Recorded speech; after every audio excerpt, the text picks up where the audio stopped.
in our previous study, Re-evaluating Media, Ubiquity identified that targeting the right people in the right place at the right time was the most valuable attribute for media. And all of the evidence suggests that radio is the best performer against targeting, most flexible targeting medium. But in terms of perceptions, it scored lowest of all media as well.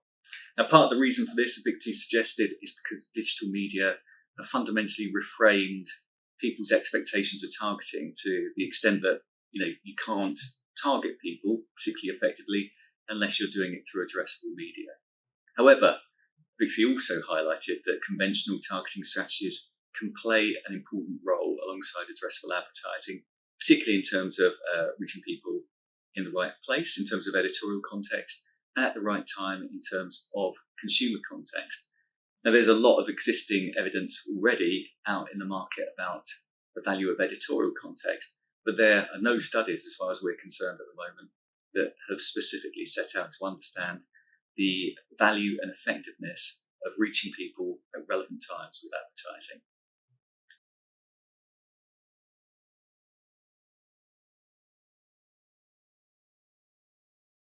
So when we set out to design this study, it was really important that we were able to set up matched cells of respondents so that we could examine people who are listening to ads in a relevant context with people who heard the same ads but in a non-relevant context. So we pre-recruited two groups of respondents. They didn't know exactly what the purpose of the study was. They just knew they were coming to perform some everyday tasks, and the radio would play in the background, but we didn't draw their attention to that.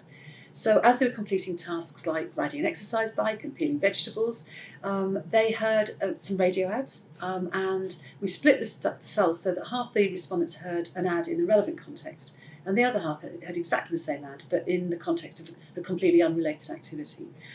So we were able to compare exactly the same ads amongst matched groups of respondents and look at the impact of context on their responses.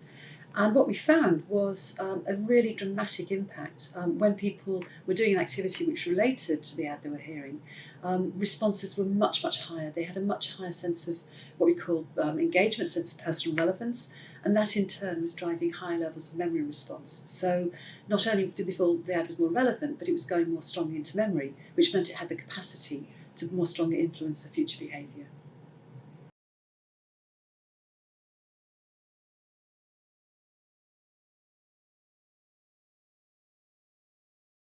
I think the study gives some really interesting insight into how consumers engage with audio content.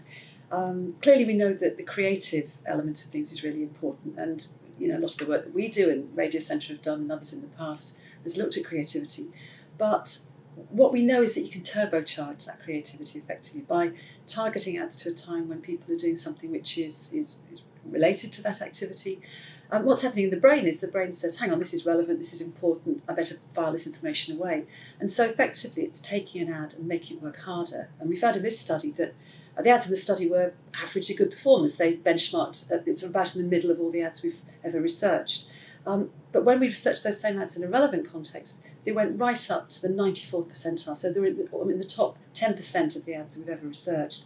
So it's telling us that consumers don't just listen to the creative content and get influenced by that. What has an amazing effect is the context in which they're listening, and creating links in the brain that make the content of the ad appear more relevant, more important, and therefore more essential to be stored away.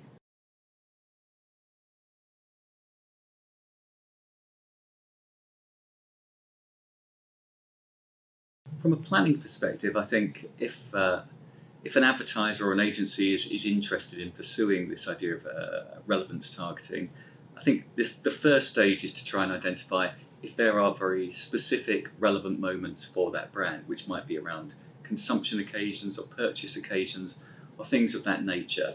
And then it's about identifying when are those moments. And so Touchpoints gives a lot of information about when people are engaged in different tasks and activities across the day and which media they're consuming alongside those. So there is enough targeting data out there to help you hone in on those specific moments.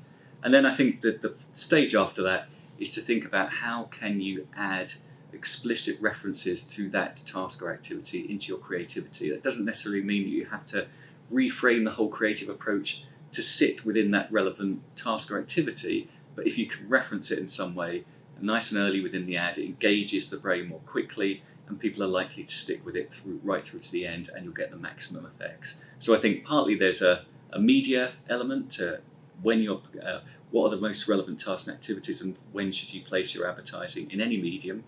And secondly, there's a creative approach as well. From an audio channel perspective, the most important thing is that 9 out of 10 listening occasions are accompanied by other activities. So I think in that respect, audio provides advertisers with unparalleled opportunities to speak to people in a multitude of different tasks and activities, unlike any other medium. And because it plays out in real time and doesn't require primary visual attention, audio advertising is unique in that people can hear it as intended, even when they're doing other things, as the data in this study demonstrates.